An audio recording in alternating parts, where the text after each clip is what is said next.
దేవుని పరిశుద్ధ నామమునకు ఘనత మహిమ ప్రభావములు కలుగునుగాక. హల్లెలూయా. ఈ అనుదిన బైబిల్ ధ్యానములకు మీ అందరినీ మన రక్షకుడు ప్రభువైన యేసు క్రీస్తుల వారి పరిశుద్ధ నామములో ప్రేమతో ఆహ్వానిస్తున్నాను. ప్రియులారా, యేసు క్రీస్తు ప్రభుల వారు లేఖనముల ప్రకారము మన పాపముల నిమిత్తం మరణించి సమాధి చేయబడి తిరిగి లేఖనముల ప్రకారమే మూడవ దినమును పునరుత్థానుడుగా సజీవుడుగా లేచి తను తాను శిష్యులకు అగుపరుచుకొని 40 దినముల వరకు దేవుని రాజ్యమును గూర్చినటువంటి అనేక విషయాలను వారికి బోధించి లేఖన ప్రవచనముల నెరవేర్పును గురించి క్రీస్తు ప్రభుల వారు శిష్యులకు బోధించాడు.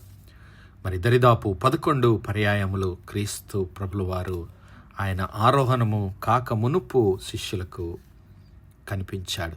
మరి 7వసారి క్రీస్తు ప్రభుల వారు శిష్యులను దర్శించి ఒక అద్భుతమైన కార్యాన్ని వారి జీవితాల్లో ఆయన జరిగిస్తూ ఉన్నాడు. తిబెరియా సముద్రము తీరమున శిష్యులకు క్రీస్తు ప్రభుల వారు తను తాను కనబరుచుకుంటూ ఉన్నాడు. శిష్యులకు ఇది 3వసారి కనబడటం, శిష్యులు ఉన్నప్పుడు శిష్యులతో ఆయన మాట్లాడటం. చూద్దాం పిల్లరా, యోహాను సువార్త 21వ అధ్యాయాన్ని మనం గమనిస్తే అక్కడ 2 సంఘటనలను గురించి క్రీస్తు ప్రభుల వారు పునరుత్థానుడై లేచిన తర్వాత ఆ శిష్యులతో పంచుకున్నటువంటి సంగతులు, వివరాలు అక్కడ మన కొరకు వ్రాయబడి ఉన్నాయి. మరి క్రీస్తు ప్రభుల వారు అటు తరువాత యేసు తిబెరియా సముద్ర తీరమున శిష్యులకు మరలా తన్ను ప్రత్యక్షపరుచుకొనెను. ఆయన తన్ను ప్రత్యక్షపరుచుకున్న విధమేదనగా, సీమోను పేతురును, దిదుమా అనబడిన తోమాయు, గలిలీలోని కానా అను ఊరివాడగు నతనియేలును, జెబెదయి కుమారులను ఆయన శిష్యులలో మరి 2 కూడా కూడి ఉండిరి. సీమోను పేతురు, నేను చేపలు పట్టబోదునని వారితో అనగా, వారు మేమును నీతో కూడా వచ్చేదమనిరి. వారు వెళ్ళి దోణి ఎక్కిరి, కానీ రాత్రి ఏమీ పట్టలేదు. సూర్యోదయం అగుచుండగా యేసు ధరిని నిలిచెను. అయితే ఆయన యేసు అని శిష్యులు గుర్తుపట్టలేదు. దేవుని నామానికి మహిమ కలుగునుగాక. ప్రియులారా, మరి యేసు క్రీస్తు ప్రభుల వారు పునరుత్థానుడైన తర్వాత ఆ యొక్క భయముతో యూదులకు భయపడి యెరూషలేములో కూడుకొని ఉన్నటువంటి శిష్యులందరికీ కనబడి, మీకు సమాధానము కలుగునుగాక అని వారిని బలపరిచిన తర్వాత కూడా శిష్యుల్లో నుంచి భయము ఇంకా వెళ్ళిపోలేదు. శిష్యులు మెల్లమెల్లగా క్రీస్తు ప్రభుల వారి నుంచి దూరంగా వెళ్ళిపోతూ ఉన్నారు.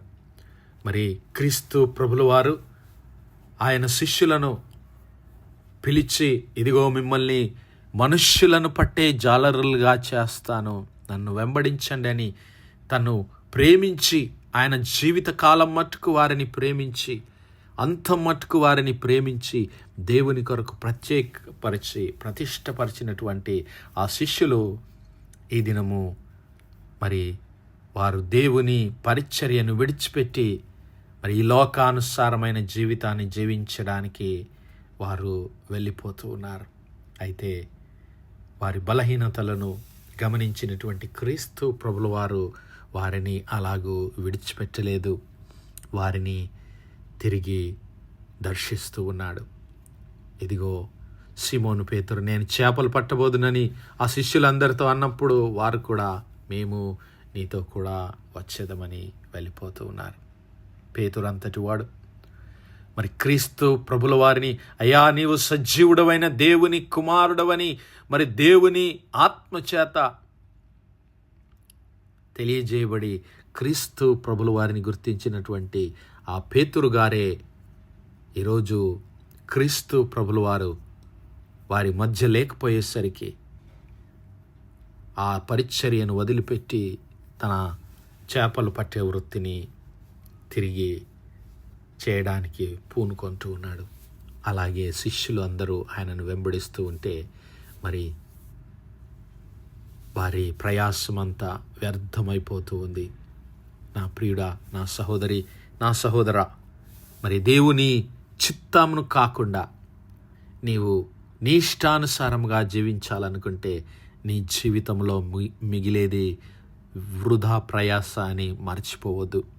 ఎందుకు ఆ శిష్యులు రాత్రంతా శ్రమపడినా మరి ఎందుకు పొందుకోలేకపోతున్నారంటే అది దేవుని చిత్తము కాదు. వారి ఎడల దేవుని చిత్తము అది కాదు. దేవుడు వారిని మనుష్యులను పట్టే జాలరులుగా చేస్తే వారు తమ ఇష్టానుసారంగా చేపలు పట్టే జాలరులుగా జీవించాలని కోరుకుంటున్నారు. కానీ ఇదిగో రాత్రంతా వారు శ్రమపడినా ఏమీ వారికి దొరకలేదు. సూర్యోదయం అగుచుండగా యేసు ధరిని నిలిచెను. అయితే ఆయన యేసు అని శిష్యులు గుర్తుపట్టలేదు. క్రీస్తు ప్రభుల వారు ఉదయం అవుతూ ఉండగా ఆ రాత్రంతా శ్రమ పడుతున్న వారందరినీ ఆయన చూస్తూనే ఉన్నాడు. మరి ఆయన కొరకు ఎదురు చూస్తారేమో, ఆయనను మరి పిలుస్తారేమో అని ఆయన ఎదురు చూస్తూనే ఉన్నాడు. కానీ వారు ఈ లోకాశలో, ఈ లోక జీవనంలో వారు మునిగిపోవడానికి ప్రయత్నం చేస్తున్నారు.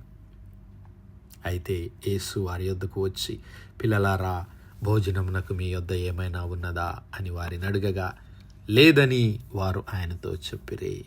ఆయనకు తెలుసు వారి యొద్ద ఏమి లేదని. ఆయన అడుగుతున్నాడు, పిల్లలారా, మీ దగ్గర ఏదైనా ఉందా భోజనం చేయడానికి అంటే, అయ్యా లేదు అన్నప్పుడు, ఇదిగో దోణి కుడి ప్రక్కన వలవేయుడి, మీకు దొరుకునని చెప్పెను.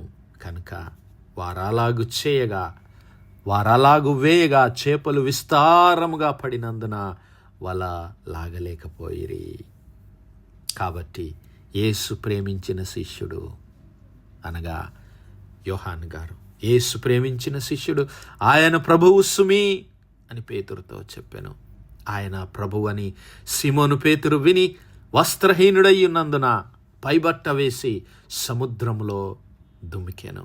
దరి ఇంచుమించు 200 మూరల దూరమున్నందున శిష్యులు చేపలు గల వల లాగుచు ఆ చిన్న దోణిలోనికి వచ్చిరి.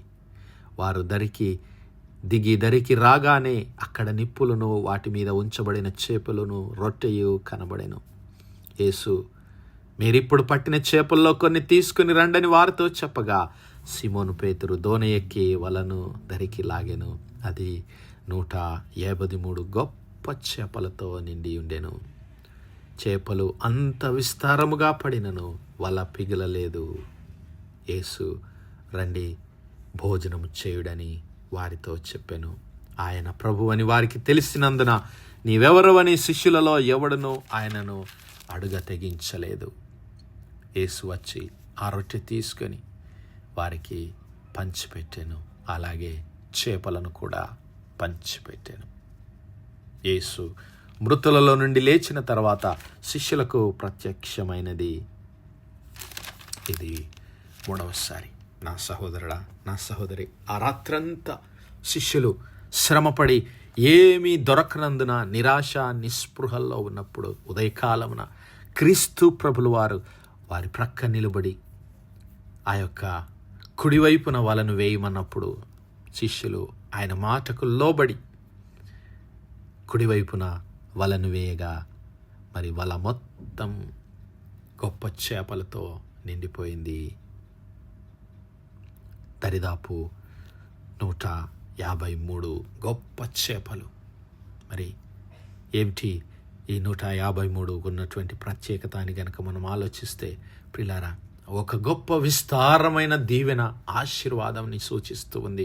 మరి క్రీస్తు ప్రభుల వారి మాటలకు ఎప్పుడైతే వారు లోబడుతూ జీవిస్తూ ఉన్నారో, ఆయన ఆజ్ఞలను వారు ఎప్పుడైతే గైకొంటూ ఉన్నారో, వారి జీవితంలో మరి సఫలత, ఆశీర్వాదాన్ని చూస్తున్నారు. అదే వారి జీవితాల్లోంచి ఆయన కోరుకుంటున్నాడు. వారి జీవితాల్లో నుంచి ఆయన కోరుకునేది ఏమిటి అంటే ప్రియులారా, వారిని మనుష్యులు పట్టే జాలరులుగా చేస్తాను, నన్ను వెంబడించండి అని క్రీస్తు ప్రభుల వారిని పిలిచారు. మొట్టమొదటిసారిగా వారు మరి క్రీస్తు ప్రభుల వారిని వెంబడించడానికి వచ్చినప్పుడు మరి ఆయన, మిమ్మల్ని నేను మనుష్యులను పట్టే జాలరులుగా చేస్తాను అని వారికి వాగ్దానం చేశాడు. కానీ ఈ దినము ఆ శిష్యులు తమ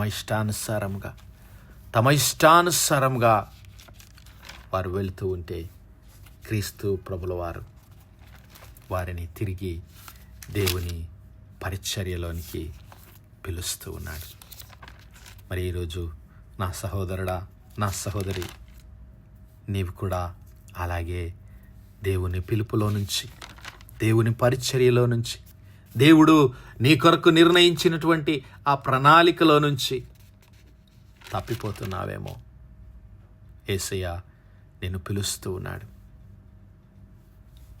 యేసయ్య నీ కొరకే కదా ఆ కలువరి సిలువలో తన ప్రాణాన్ని అర్పించి, తన పరిశుద్ధ రక్తాన్ని చిందించి, మరణించి నీ కొరకు ఆయన సజీవుడిగా తిరిగి లేచాడు. మరి ఆ సువార్తను ఆయన ప్రకటించినటువంటి ఆ పాప క్షమాపణ ఈ లోకంలో ప్రకటించబడటానికి ఆయన నిన్ను నన్ను సాక్షులుగా ఎన్నుకున్నాడు. మనుష్యులను పట్టే జాలరులుగా అలనాడు శిష్యులను ఎన్నుకుంటే వారు తిరిగి మరి క్రీస్తు ప్రభుల వారిని విడిచిపెట్టి చేపలు పట్టే వృత్తిని ఎంచుకుంటే క్రీస్తు ప్రభుల వారు వారిని విడిచిపెట్టలేదు. కానీ వారి బలహీనత సరిచేయడానికి, వారిని తిరిగి మరి పునరుద్ధరింప చేయడానికి, దేవుని పరిచర్యలో తిరిగి వారిని పునఃస్థాపించటానికి క్రీస్తు ప్రభుల వారు వారికి ప్రత్యక్షమై ఆ యొక్క శిష్యులను తిరిగి దేవుని పరిచర్యలోనికి నడిపిస్తున్నాడు. మరి ఈ దినమే ఒకవేళ మనలో ఎవరైనా క్రీస్తు ప్రభుల వారి మార్గంలో నుంచి తప్పిపోయినట్లయితే ఆయనను వేడుకొందాం. ఆయన మనలను తిరిగి తన పిలుపులో స్థిరపరిచి బలపరచడానికి ఆయన సిద్ధంగా ఉన్నాడు. మన బలహీనతలను క్షమించి మనలను దేవుని నమ్మకమైన సాక్షులుగా నిలబెట్టడానికి, ఆయన రాజ్యపు మరి కోత పనివారిగా మనల్ని నియమించడానికి ఆయన సిద్ధంగా ఉన్నాడు. ఈరోజే క్రీస్తు ప్రభుల వారి చెంతకు వద్దాం. అతి కృప, అతి ధన్యత దేవుడు మనందరి జీవితాల్లో దయచేయనుగాక. ఆమేన్, ఆమేన్, ఆమేన్. ప్రార్థించుకుందాం. హల్లెలూయా, హల్లెలూయా, హల్లెలూయా, హల్లెలూయా. స్తోత్రము, స్తోత్రము, స్తోత్రము, స్తోత్రము, స్తోత్రములు తండ్రి. అత్యంత కృపాభరితుడువు, అత్యున్నత సింహాసనంపై ఆసీనుడవైన మా ప్రియ పరలోకపు తండ్రి, చిమ్మగలిగిన మా దేవ, సైన్యములకు అధిపతి వగు మా యెహోవా తండ్రి, కృపా కనికరములు గల మా ప్రభువా, సూర్యోదయం మొదలుకొని ఇంత మట్టుకు మా తండ్రి మీ చల్లని రెక్కల నీడను భద్రపరిచి అయా మరొకసారి మీ ప్రియ కుమారుడు మా ప్రభువైన యేసు క్రీస్తుల వారి పరిశుద్ధ నామములో దేవా మీ కృపా సన్నిధానంలో ప్రార్థించడానికి సజీవ లెక్కలో మమ్మల్ని లెక్కించిన మీ ప్రేమకు వందనాలు, కృతజ్ఞతాస్తుతులు, స్తోత్రాలు, స్తోత్రాలు, స్తోత్రాలయ. దినమెల్లా మా తండ్రి మీ యొక్క పరిశుద్ధాత్మ సహాయము, ఆదరణ, సహవాసము, కాపుదల మాకు అనుగ్రహించి నడిపించిన దేవా మీకే లెక్కలేని వందనాలు, స్తుతులు, కృతజ్ఞతా స్తోత్రములు చెల్లిస్తున్నాం. అవును మా ప్రభువా, అలనాడు శిష్యులు క్రీస్తు ప్రభుల వారి పిలుపును విడిచిపెట్టి